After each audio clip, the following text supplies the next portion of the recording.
তোমাদের জন্য আজকে আবার একটা নতুন ভিডিও নিয়ে আসলাম। সবাই ভিডিওটি স্কিপ না করে পুরো ভিডিওটি দেখুন। আজকের ভিডিওর টপিক হচ্ছে ফেসবুকের প্রোফাইল পিকচার কেউ স্ক্রিনশট নিতে পারবে না। তো এটা কীরকম করে বন্ধ করবেন এই নিয়ে আজকে আমাদের ভিডিও। আপনাকে যা করতে হবে, প্রথমে ফেসবুকটা খুলবেন।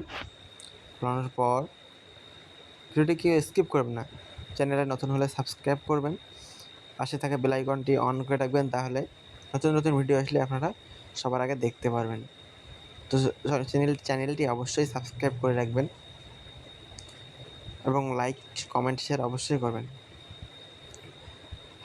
চ্যানেলে আসার পর এখানে আপনার যে প্রোফাইলের লোগোটা আছে এখানে ক্লিক করবেন।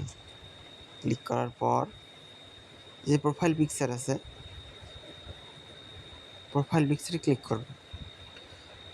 ক্লিক করার পরে যে turn on the profile picture guard, এখানে ক্লিক করবেন।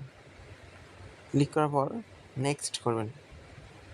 নেক্সট করার পর যে I can see your profile picture. The guard helps keep your current picture protected. যে আপনার প্রোফাইল পিকচার কি আপনার মানে প্রোটেক্টেড, মানে সুরক্ষা করবে।